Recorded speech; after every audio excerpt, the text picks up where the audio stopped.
hearing. Now, the Chairman recognizes Mr. Posey from Florida for 5 minutes. Thank you very much, Mr. Chairman, and thank all four of you for your excellent presentations. Very, very interesting. You know, if Americans focused more on the many, many threats to their futures, we would be, I think, a much more united country. You know, unfortunately, we're only united like we should be for a short period of time following 9/11, a short period of time following Boston, and completely another subject. But anyway, sometimes the best defense is an offense. And so, you know, any of you feel free to answer whether or not we have an offensive program toward those who are threats to us. Sir, if I might take that one on, I think that's a superb question. Really, the efforts that we've made to try to protect our technology and science base have been largely defensive in nature, which is to say we promulgate security regulations. We have export controls over the things that we permit to go out. We have classification protection around sensitive information, but what we don't have, as much as we need to have, is an offensive capability that can go inside the Foreign Intelligence Service that is targeting us in order to be able to actively defeat their activities against us.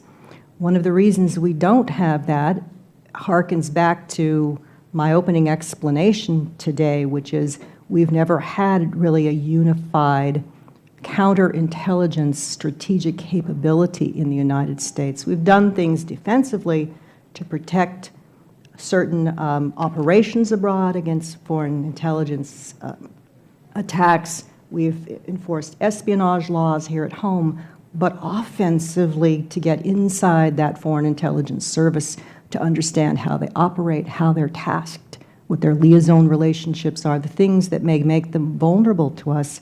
That's what we really need. So I think it's a great question. Well, I'm really sad about the answer. I mean, I thank you for the frank answer, but I'm sad about it. I mean, I was hoping you'd say, yeah, we have all kinds of those programs, but we can't talk about them.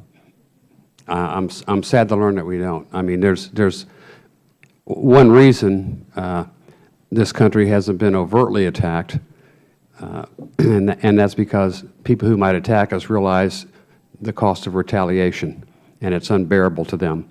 That doesn't seem to be the case in cyber warfare.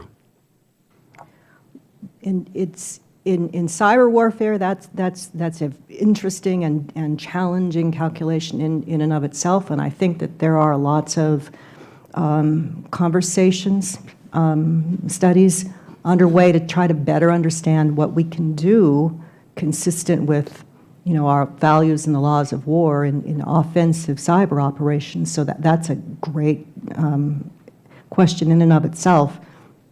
But beyond that, there are all of the other operations of foreign intelligence services against us, where, again, having a capability to get inside those services and to degrade what they are doing would be of great benefit to us.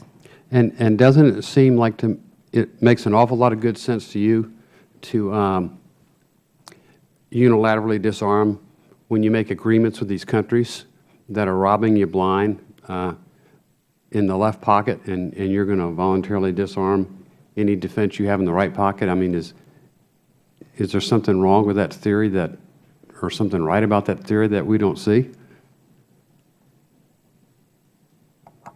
I'm not sure what you mean by unilaterally disarm, but I know I don't like it.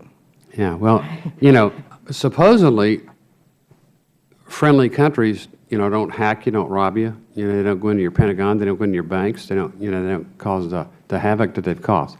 Mr. Major, you're waving your pencil there. Yeah, I did. The Bureau, in the last few years, has a very aggressive program to try to educate the private sector in economic espionage. They've reached out significantly to try to, they even made bulletin boards to tell people about this particular problem. So, taking an offensive standpoint, they have. On the other side, the FBI, can speak from them, has always had an aggressive programs to target foreign intelligence services that operate in the United States, to penetrate them, to try to find out what they're doing. And one of the things you see reflected in the numbers I showed you, you don't just find an espionage case.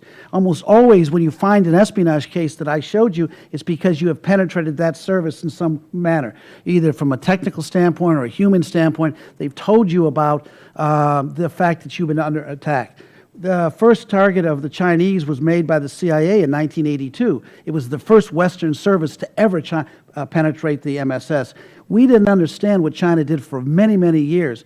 One of the reflections we're seeing with the 100 cases is two things. You're seeing a more aggressive service, a better understanding of how they're operating, and I would suggest also a better penetration of some of these services that you can talk about in this environment, because the counterpart of no more espionage cases is more understanding of espionage cases, usually through operations being done by the intelligence community. And I know, at least in my experience, I spent most of my career running offensive operations against intelligence services that operated here. Mr. Chairman, I'd like sometime maybe we could have a closed hearing and have some of the discussions about things we can't have in an open public hearing like this. Mr. Posey, that may be a very good idea. We'll see about looking into